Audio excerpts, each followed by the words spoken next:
हाँ जी, तो ये सेकेंड सेशन अपन स्टार्ट करते हैं। अपन चैप्टर नंबर फर्स्ट पे हैं।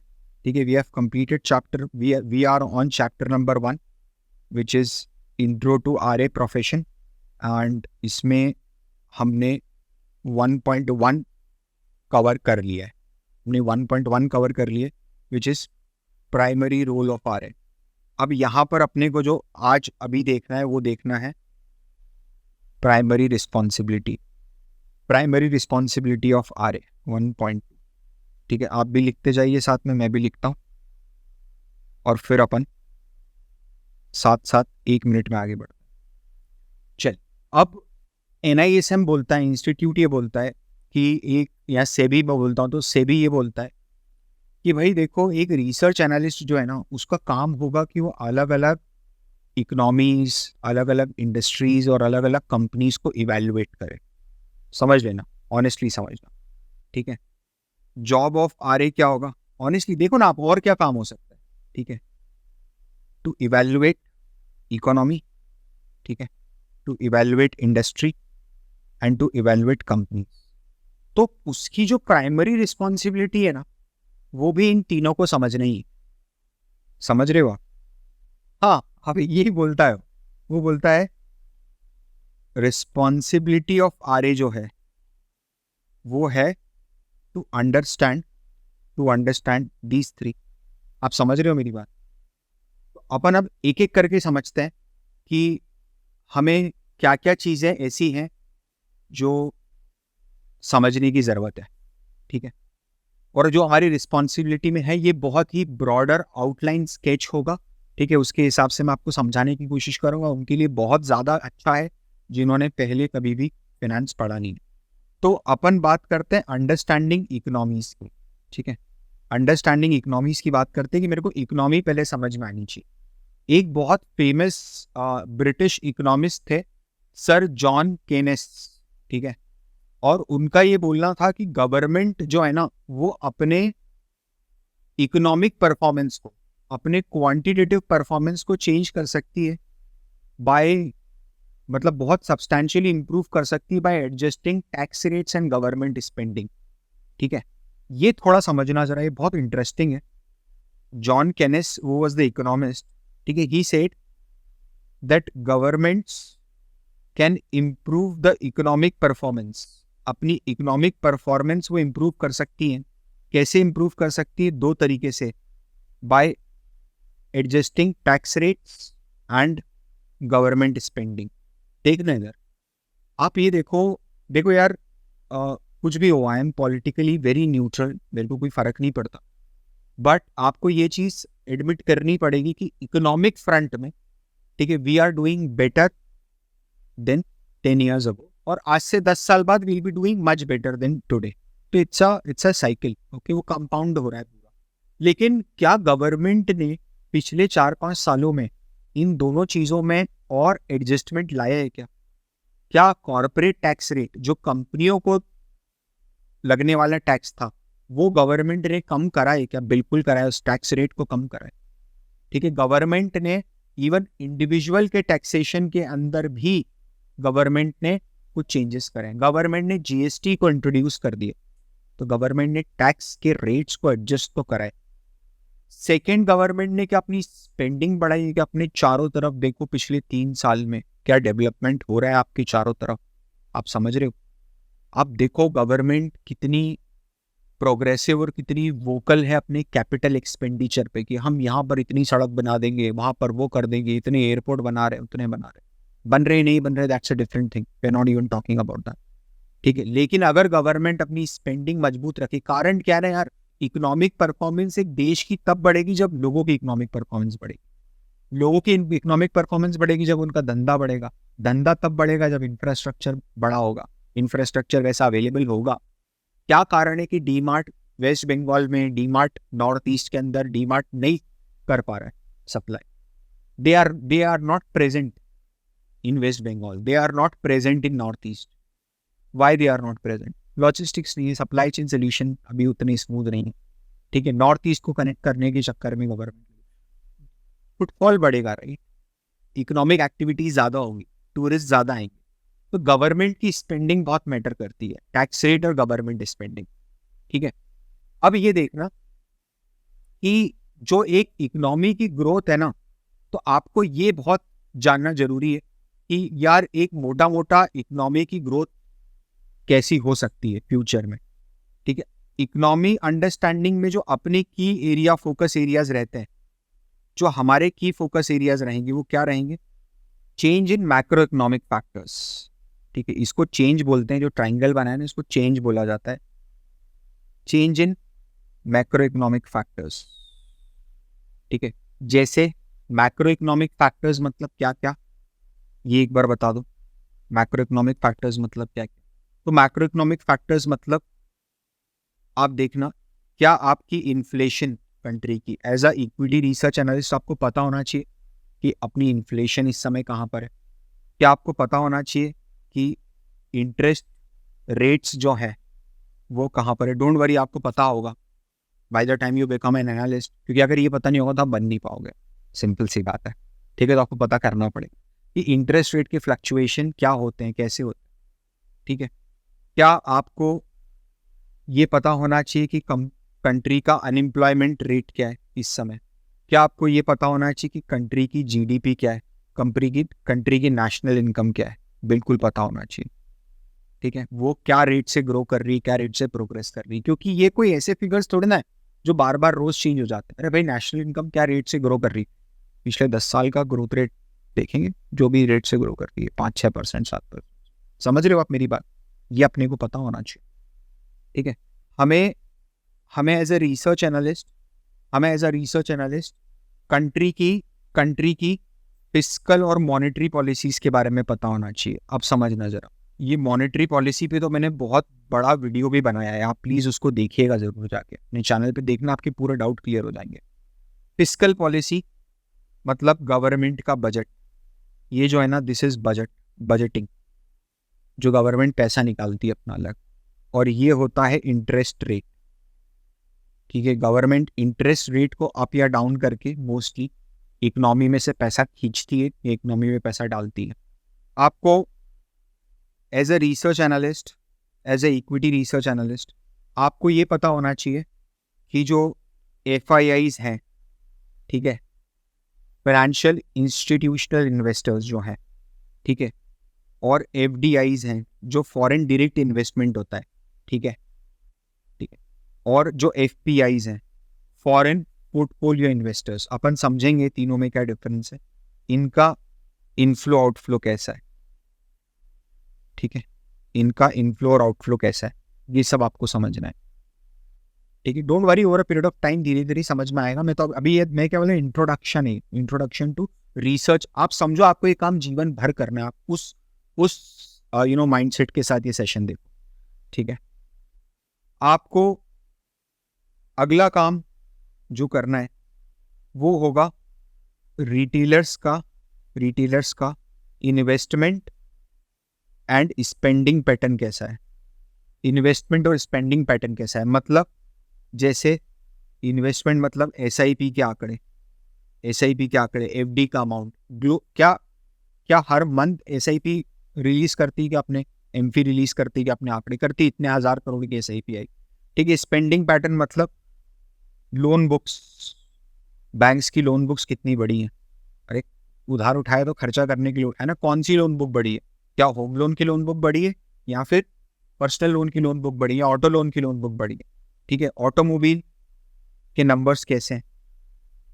ठीक है, ये सब अपने को यहाँ पर समझना है।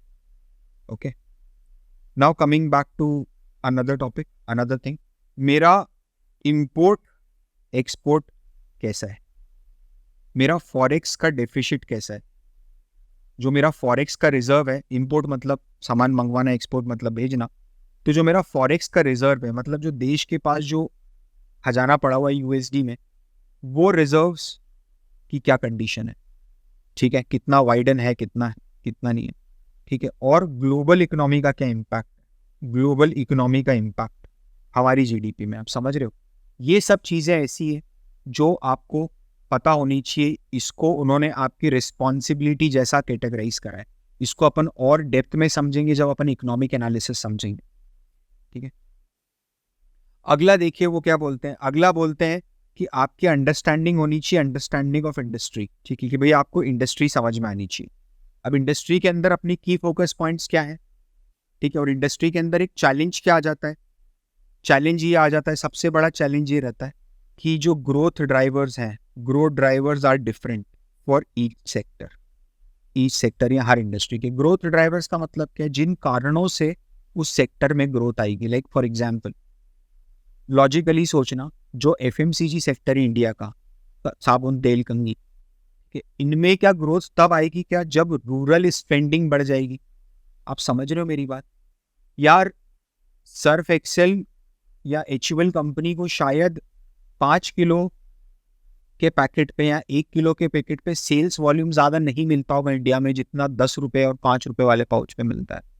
समझ रहे हो, 80% हिंदुस्तान आज भी 5 रुपए और 10 रुपए का डिटर्जेंट खरीद के घर जाता है हर दूसरे तीसरे दिन। समझ रहे हो आप। तो उनके पास जब पैसा आएगा ना, तब ऑटोमेटिकली एफएमसीजी आउटशाइन करेंगे। तो ये एफएमसीजी का growth driver. Are you getting my point? समझ में आ रहा है? हर सेक्टर का ग्रोथ ड्राइवर अलग अलग होता है। IT sector, IT services sector है, टीसीएस, इन्फोसिस, इनका सबसे बड़ा ग्रोथ ड्राइवर है कि डिप्रिसिएशन ऑफ रूपी, क्योंकि एक्सपोर्ट है ना भाई, जितना ज्यादा पैसा इंडिया में आएगा उतना बेटर है। इनका सबसे बड़ा ग्रोथ ड्राइवर है कि यूएस इकोनॉमी, कि वो फ्लरिश करेगी तो हम भी आगे बढ़ेंगे। सिंपल सी बात है। ठीक है, तो ये एक अपने पास चैलेंज है। जो हमारा फोकस एरिया होगा, जो हमारा फोकस एरिया होगा, पहले वो थोड़ा समझना कि अपना फोकस एरिया क्या होगा। अपने को बहुत थरली समझना पड़ेगा कि मेरी जो कंपनी है वो किस रेगुलेटरी इन्वायरमेंट में ऑपरेट करती है।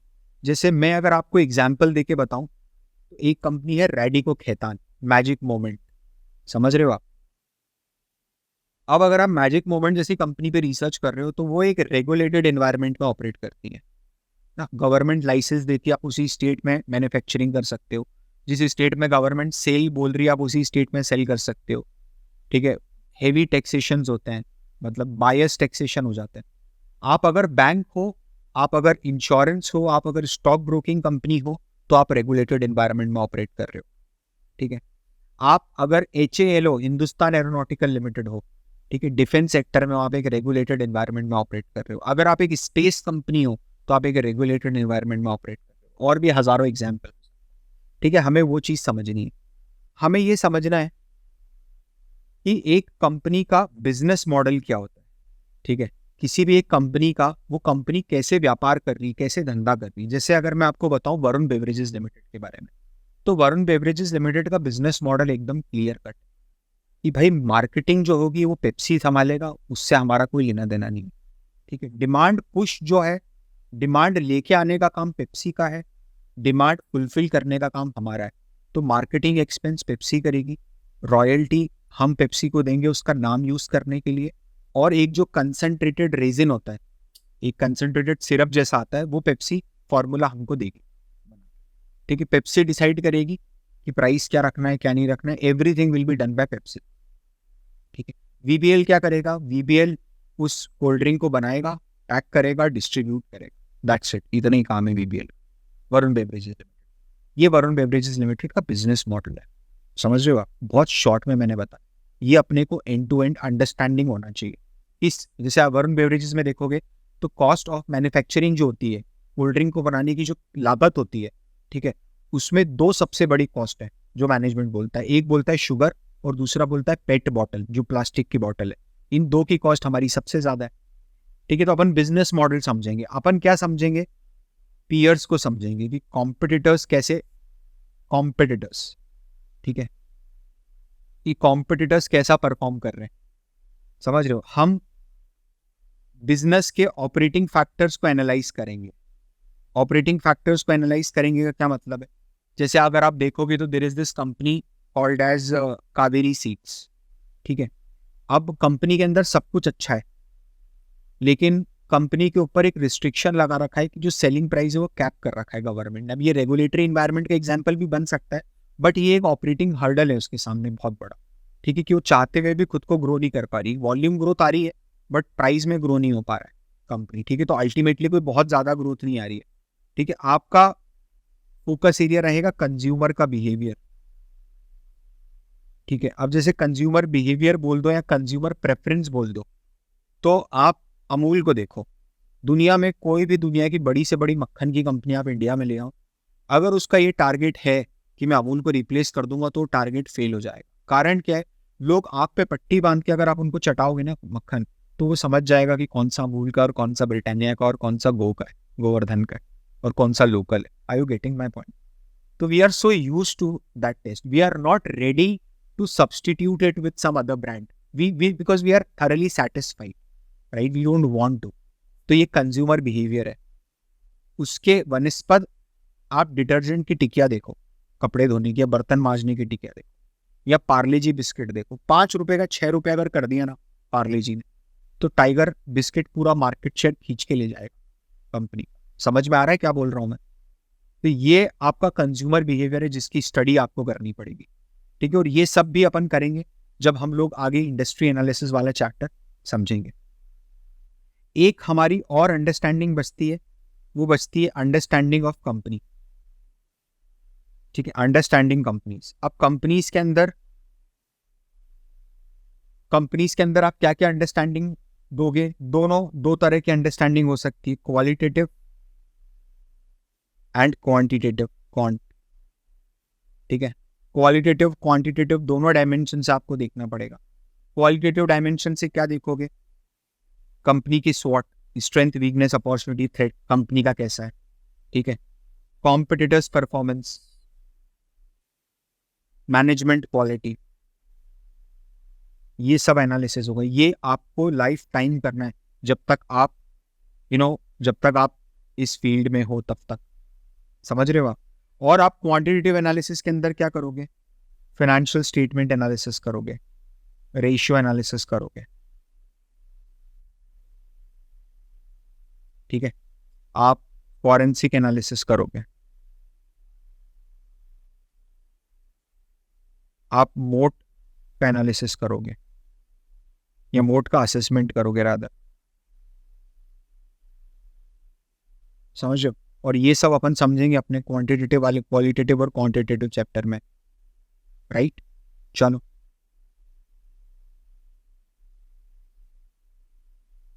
फटाफट अपन नोट्स में देख लेते हैं,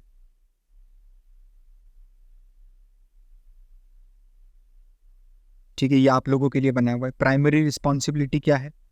to know about economy, industry और कंपनीज, ठीक है। एक एक करके देखते हैं।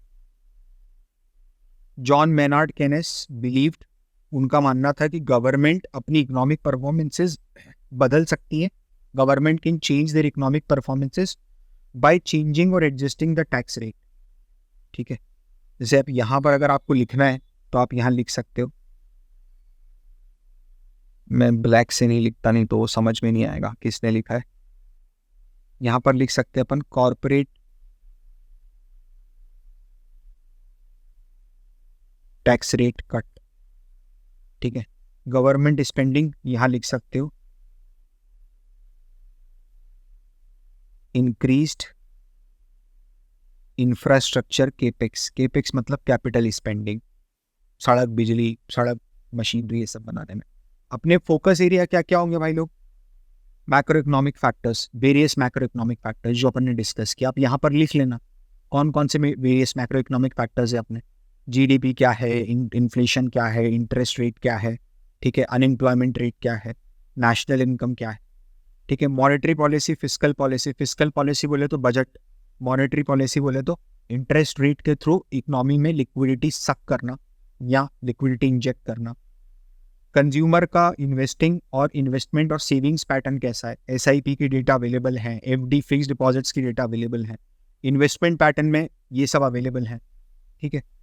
फिर आपका एफडीआई, एफपीआई, एफआईआई का फ्लो क्या है, weather they are putting the money in your economy और they are sucking out the money from your economy, ठीक है। अपना जीडीपी का क्या ग्रोथ रेट है, इंपोर्ट एक्सपोर्ट ट्रांजेक्शन्स क्या चल रहे हैं, ठीक है, हमारे डेफिसिट क्या है। ये सब चीज़ें मेरी रिस्पॉन्सिबिलिटी होती है as are I to understand about economics, ठीक है। नाउ इंडस्ट्री में, इंडस्ट्री के अंदर क्या है, एक मेरा जो सबसे बड़ा चैलेंज है वो क्या आएगा, मैं लिख देता हूँ यहाँ पर ताकि आप लोग मिस ना कर जाओ। चैलेंज आएगा डिफरेंट ग्रोथ ड्राइवर्स। सबके ग्रोथ ड्राइवर्स अलग अलग है, सबके ग्रोथ ड्राइवर ही अलग अलग है। तो हर सेक्टर को आपको इंडिविजुअली एनालाइज करना है। ठीक है, हो सकता है इकोनॉमी अच्छा कर रही हो but at that particular time वो सेक्टर अच्छा ना कर रहा हो। ठीक है, क्या क्या अपने को इसमें एनालाइज करना है, बिजनेस मॉडल, ऑपरेटिंग फैक्टर्स, और जो पूरी लिस्ट दी वो लिस्ट आप यहाँ लिख लीजिएगा। जब मैं कंपनी एनालाइज करूंगा, कंपनी की अंडरस्टैंडिंग लूंगा, तो मेरे को दो मेन फैक्टर पे अंडरस्टैंडिंग लेनी है। क्वालिटेटिव अंडरस्टैंडिंग, मैनेजमेंट कैसा है, एथिक्स कैसा है। ठीक है, strength, weakness, opportunity, threat of business model, और मेरे पीयर्स के मुकाबले मेरा परफॉर्मेंस कैसा रन कर रहा है। You getting my point. मैं क्वांटिटेटिव लूंगा तो क्वांटिटेटिव में क्या आएगा, profit and loss, balance sheet, all these things, right, all these things. आप एक एग्जाम्पल ले लो, जैसे राहुल द्रविड़ और वीरेंद्र सहवाग है। ठीक है, वो अलग अलग स्टाइल से खेलते हैं but they are into the same business. Similarly दो कंपनीज है, एक कंपनी एग्रेसिवली खेलती है, दूसरी कंपनी टाटा इंडस्ट्रीज है। समझ रहे हो, पावर तो दोनों ही है, अडानी पावर और Tata power. Adani power is a very aggressive company, Tata industries is less aggressive company. ठीक है, तो अलग अलग बिजनेस के नेचर पे मैं मेरी रिसर्च वेरी करेगी according to the business model and financial of the particular company. ठीक है, चलिए, तो आई होप ये नोट से आपको बहुत फायदा होगा। ठीक है, बहुत ज़्यादा एडवांटेज होगा। इसको बनाया भी वैसा है कि आप इसके कलर चाहो तो कलर प्रिंट आउट निकलवा लो, रईस हो तो। ठीक है, ऐसे पढ़ना है मोबाइल पे पढ़ लो। ठीक है, आपको अगर black and white print out निकलवाने, black and white print out निकलवा लो। ठीक है, जैसा करना है वैसा करिए। चलिए, हाँ जी, तो आगे बढ़ते हैं। अपना लास्ट टॉपिक है इस पर्टिकुलर चैप्टर का, basic principles of interaction with companies and clients. देखो यार, क्या होता है ना, एक रिसर्च एनालिस्ट जो है, ठीक है, मान लो ये आ रहे बेचारा, तो ये कंपनी से इंफॉर्मेशन लेता है और ये इसका क्लाइंट है। क्लाइंट राजा होता है तो राजा को टोपी पहना दो। ठीक है, तो यहाँ से ये इंफॉर्मेशन लेता है, इस इंफॉर्मेशन को ये यहाँ पर अपने आप प्रोसेस करता है और इनको रिकमेंडेशन पास ऑन कर देता है। ठीक है, तो अब क्या है ना, ये बहुत इंपॉर्टेंट है कि जो इंफॉर्मेशन मैं ले रहा हूँ, the information which I am gathering, it should be reliable. ठीक है, क्योंकि आज आप देखोगे तो इंटरनेट पे तो बतेरी इंफॉर्मेशन अवेलेबल है, कितनी मतलब नॉइज कितना ज़्यादा है।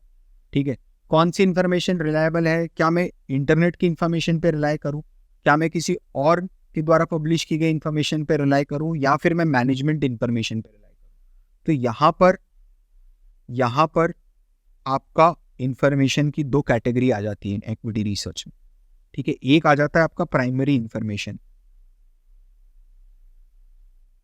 ठीक है, प्राइमरी इंफॉर्मेशन का क्या मतलब है पता है, वो है डायरेक्ट फ्रॉम कंपनी, या तो कंपनी से मिली है या गवर्नमेंट से मिली है या किसी एसोसिएशन या बॉडी से मिली है। बहुत सारे एसोसिएशंस रहते हैं, रिपोर्ट पब्लिश करती हैं, उनके थ्रू डायरेक्ट इंफॉर्मेशन। ये जो है ना, this is a high quality information, it's high quality and reliable. इसकी क्वालिटी भी ऊंची होगी, अच्छी क्वालिटी की इंफॉर्मेशन है, नॉइज नहीं है और रिलायबल है। But you need to remember one thing, right, which is that you should always cross check. Always cross check, हमेशा क्रॉस चेक करोगे आप, नो मैटर व्हाट, कुछ भी हो जाए चाहे। ठीक है, आप जब, क्योंकि यार कोई भी मैनेजमेंट आपको अपनी कंपनी के बारे में नेगेटिव नहीं बताएगा। ठीक है, एंड इसीलिए कंपनी के क्लेम आपको क्रॉस वेरीफाई करना बहुत जरूरी है as a research analyst, right. It is very much important for you कि आप कंपनी के सारे क्लेम्स को क्रॉस वेरीफाई करो। ठीक है, अब एक चीज ध्यान रखना कि जब भी आप, जैसे आप कंपनी से किन मौकों पे मिल सकते हो, सबसे बड़ी बात तो ये कि यार हम कंपनी से किन किन मौकों पे मिल सकते हैं। तो एक एनालिस्ट जो होता है वो कंपनी से इंटरेक्शन विद कंपनी में अगर मैं जाता हूँ, ठीक है, इंटरेक्शन विद कंपनी में जाता हूँ, तो वो क्वार्टरली एनालिस्ट मीट होती है। कई कंपनी इनको एनालिस्ट मीट बोलती हैं, कई कंपनी इनको इन्वेस्टर मीट बोलती हैं, इन्वेस्टर मीट। ठीक है, और कई कंपनी इसी को कॉन कॉल भी बोल देती हैं। तो कंफ्यूज मत हो, आप वहां पर मैनेजमेंट के साथ इंटरेक्ट कर सकते हो, आप मैनेजमेंट के साथ वन ऑन वन इंटरेक्शन भी कर सकते हो। तो मैनेजमेंट मुझे तो वन ऑन वन इंटरेक्शन के लिए कभी परमिशन नहीं देगा, नहीं देगा, आपको नहीं देगा, लेकिन ब्रोकरेज हाउस को देगा। कारण क्या है भाई, वो मेरी कंपनी पे रिसर्च करके एक रिपोर्ट छाप रहा है, कल को कुछ अनाप शनाप ना छाप दे, एटलीस्ट, समझ रहे हो, सही इंफॉर्मेशन जाए। तो I always encourage speaking with analysts, ठीक है। और मैनेजमेंट कहाँ मिल सकता है? मैनेजमेंट एजीएम्स में मिल सकता है। एजीएम्स के अंदर तो ओपन क्वेश्चनिंग होती है, ठीक है। अब जब आप इनसे इंटरेक्ट करते हो as a equity research analyst, right, तो आपको है ना कुछ चीज़ों का ध्यान रखना है, ठीक है। वो कुछ चीज़ों का ध्यान क्या रखना है वो थोड़ा सा देखना। What you need to understand is pre research, आपको मतलब प्री मीटिंग रिसर्च करनी पड़ेगी, प्री मीटिंग रिसर्च, ठीक है। आपको प्री मीटिंग रिसर्च मतलब ये होता है, it's kind of a homework, कि आपको पहले से पता होना चाहिए कि भाई आप एक क्वार्टरली मीट में अगर जा रहे हो तो आपको ये पता होना चाहिए कि पिछले क्वार्टर का रिजल्ट क्या आया था, क्या नहीं आया था, ठीक है। कारण क्या होता है कि आपको ये बहुत रेगुलर बेसिस पे एक्टिविटी होती है। Every quarter you need to go and meet the management, right. तो आपके दिमाग में पूरी स्टोरी और पूरी चेन एकदम फिट होना चाहिए, ठीक है। नाउ ओपन इंटरव्यूज तो होते ही हैं इसमें, that is for sure, open interviews हमेशा होता है। तो आप है ना हमेशा ये ध्यान रखो कि कंपनी का क्या रिसेंट ग्रोथ रेट है, कंपनी के सामने क्या नए चैलेंजेस हैं, मैनेजमेंट ने जो पिछले बार बोला है केपेक्स में क्या वो चीज़ पूरी करी है, नहीं करी है, ठीक है। ये सब चीज़ें आप हमेशा करके जाओगे दुरुस्त अपने होमवर्क में, जब भी आप किसी मैनेजमेंट से मिलने जाओगे, ठीक है। सेकेंड चीज़ यार जो आपको ध्यान रखनी है ना, वो ये रखनी है इंडिपेंडेंस एंड लॉयल्टी, मतलब not loyalty, independence and neutrality of the view, कि आपको मैनेजमेंट को छोड़ना नहीं है, समझ रहे हो आप। मैं ऐसा नहीं बोल रहा हूँ कि आपको मैनेजमेंट को अप्रेज नहीं करना है, लेकिन अगर मैनेजमेंट गलत है तो आपको मैनेजमेंट को छोड़ना नहीं है क्वेश्चन पूछने से, हार्श क्वेश्चन पूछने से, ठीक है। हम कभी अगर आगे मौका मिलता है कोई ऑन कॉल पे सेशन करते हैं तो मैं आपको पढ़ के बताऊंगा, ठीक है, कि इक्विटी एनालिस्ट कैसे कितने रूड तरीके से कई बार पूछ लेते हैं, कितने हार्श तरीके से बात करते हैं, ठीक है। और you should always and always use your network, ठीक है। नेटवर्क बोले तो फोन लगाओ, ठीक है, sorry for my bad Hindi language, but phone लगाओ, फोन लगाओ बोले तो, हाँ भाई क्या लग रहा है रिलायंस इंडस्ट्रीज, मुकेश अंबानी तो कुछ बड़ा करने के चक्कर में, आई यू गेटिंग माय पॉइंट, समझ रहे हो आप। अपने नेटवर्क को यूज करो, ठीक है, जो भी आपके स्टेक होल्डर्स है जिनको आप जानते हो, वो सब चीजें, ठीक है। और एक चीज और है कि आपका जो क्वेश्चन है ना उसमें क्लैरिटी होना चाहिए, क्योंकि आपके पास है ना कॉन कॉल में बहुत लिमिटेड टाइम होता है क्वेश्चन पूछने का। इतने भाई समझो ना, जैसे 15 फॉर्म्स के एनालिस्ट बैठे हैं, सबको 5-5 मिनट दिए तो 75 मिनट हो गए, सबको 10-10 मिनट नहीं दे सकते ना, 150 मिनट थोड़ा ना कॉन कॉल चलेगा, 2-2.5-3 घंटे थोड़ा ना कॉन कॉल चलता रहेगा, ठीक है। तो एक लिमिटेड टाइम होता है, तो उस टाइम में आप इफेक्टिवली इंफॉर्मेशन निकलवा पाओ, इसके लिए क्वेश्चन एकदम शार्प और एकदम क्लैरिटी से पूछना है। डोंट वरी, ऐसा नहीं होगा कि आप रिसर्च एनालिस्ट बनोगे और बनते से सबसे पहले लात मार के भेजेंगे कि जाओ जाके लिख के आओ, ठीक है। So don't worry, and it will not be like that. आपको काफ़ी ट्रेनिंग मिलेगी, कई सालों तक आप एक रिसर्च एनालिस्ट के अंडर में एज एन एसोसिएट काम करोगे तो आप सब ट्रिक ऑफ द बिजनेस सीख जाओगे, ठीक है। ये सब चीज़ें अपने को ध्यान रखनी। जब मेरा कम्युनिकेशन क्लाइंट से होता है, ठीक है, जब मेरा कम्युनिकेशन क्लाइंट से होगा, मैं इसको बोलता हूँ क्लाइंट कम्युनिकेशन, मतलब मेरा क्लाइंट से कम्युनिकेशन होगा जब मैं उसको इक्विटी रिसर्च रिपोर्ट दूंगा भाई, तभी तो कम्युनिकेशन होगा, ठीक है। तो अपने को है ना रियलिस्टिक सजेशंस देने हैं, ऑलवेज ये बात ध्यान रखना, उसको सब्जी बाग नहीं दिखाना है, उसको दिखाने वाले हजारों बैठे हैं। आप ऐसा बोल दोगे कि रिलायंस इंडस्ट्रीज खरीद लो 1 साल में 10 गुना हो जाएगा, तो नहीं हो पाएगा। आप समझ रहे हो how it is possible on the planet that Ambanis wealth will grow by 10x this year, it's not possible, ठीक है। It is not at all possible, क्योंकि इतना बड़ा बिजनेस है, उसको 10 गुना हो रहा मतलब साला दुनिया की सबसे बड़ी कंपनी बनाओगे क्या, समझ रहे हो आप, समथिंग लाइक दैट, राइट। तो अपना जो भी सजेशंस होंगे वो बहुत रियलिस्टिक होना चाहिए, it should be based on facts and figures, based on facts and figures, मतलब आप पूरा का पूरा सपोर्टिंग डेटा जो होता है, मैं मेरे इक्विटी रिसर्च कोहॉर्ट में भी बहुत एम्फेसिस करता हूँ कि मैं सपोर्टिंग डेटा के ऊपर बहुत ज़्यादा अपना रिसर्च नोट के ऊपर बहुत ज़्यादा एम्फेसिस दूँ कि यार आपके रिसर्च नोट बहुत अच्छे होना चाहिए। कभी भी आप बायस्ड व्यू नहीं दोगे, you will not give biased view, ठीक है। You will not give over optimistic view, over optimistic view नहीं दोगे आप, ओवर पेसिमिस्ट व्यू भी नहीं दोगे, ठीक है, ओवर पेसिमिस्टिक व्यू भी नहीं दोगे। The communication should be clear and concise. आप क्या बोलना चाहते हो वो एकदम स्पष्ट लैंग्वेज में लिखा हुआ होना चाहिए ताकि उसको समझ में आए। अगर आपने कोई अजम्पशंस लिए हैं, अगर आपने कोई भी अजम्पशंस लिए हैं तो उसको क्लियरली आपको मेंशन करना है, ठीक है, उसको एकदम क्लियरली आपको मेंशन करना। जहां तक हो सके अवॉइड यूजिंग जार्गन्स, ठीक है, आपको अपने सारे के सारे जार्गन्स को अवॉइड करना है। आप रिसर्च एनालिस्ट हो, वो नहीं है। और आप समझो ना मेरी बात, आप अगर चाहते हो कि आप दुनिया के सबसे फेवरेट और लोगों के सबसे फेवरेट रिसर्च एनालिस्ट बनो, ठीक है, तो भाई उसके लिए बहुत सिंपल सी बात है कि आपकी जो बोली हुई चीज है वो सामने वाले के दिल पे लगनी चाहिए बिल्कुल, तभी तभी मामला सही बैठ पाएगा, नहीं तो कैसे बैठेगा, ठीक है, उसको कोई कंफ्यूजन ना हो। Are you getting my point? Now आपको बहुत ही ज़्यादा, आप समझ लो एज अ रिसर्च एनालिस्ट जो आपका काम होगा ना वो बहुत ज़्यादा सिंसियरिटी और ऑनेस्टी के साथ होगा। It is a work with comes with a high level of ethics and integrity, ठीक है। आपके बोलने पे जनता पैसा लगा रही है किसी स्टॉक में, समझ रहे हो, they are putting their hard earned money, ठीक है। इसका आज का लास्ट जो मेरा इस चैप्टर का टॉपिक है which is important qualities of research analyst, RA, ठीक है। एक आरए की सबसे इंपॉर्टेंट क्वालिटीज क्या होना चाहिए?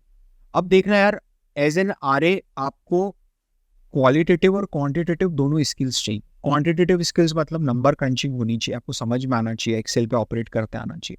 क्वालिटेटिव स्किल्स मतलब आपको लोगों से बात करते आना चाहिए, ठीक है, आपको क्वेश्चनिंग करते हुए आना चाहिए, आपको क्वालिटेटिव असेसमेंट करते हुए आना चाहिए चीज़ों का, मैनेजमेंट का, इकोनॉमी का, गवर्नेंस का, व्हाट नॉट, ठीक है। तो आपको स्टोरी टेलिंग भी आनी चाहिए, right. This is not something which NISM has covered, ये मेरी तरफ से ऐड कर, क्योंकि जब आप बोलते हो कि यार एक कंपनी को बाय कर लो, PBL को बाय कर लो या टाटा स्टील को सेल कर दो, तो आप उसके पीछे एक स्टोरी बताते हो कि क्यों बाय करो या क्यों सेल करो, राइट। तो you should always be a good story teller also, ठीक है। आपको अपनी चीज़ों को कंक्लूड करते आना चाहिए, आपका आर्टिकुलेशन स्किल्स बहुत ऊंचे दर्जे का होना चाहिए, लिखने का तरीका, ठीक है, बहुत सिंपल भाषा में आप लिख दो, आर्ट है बहुत बड़ा।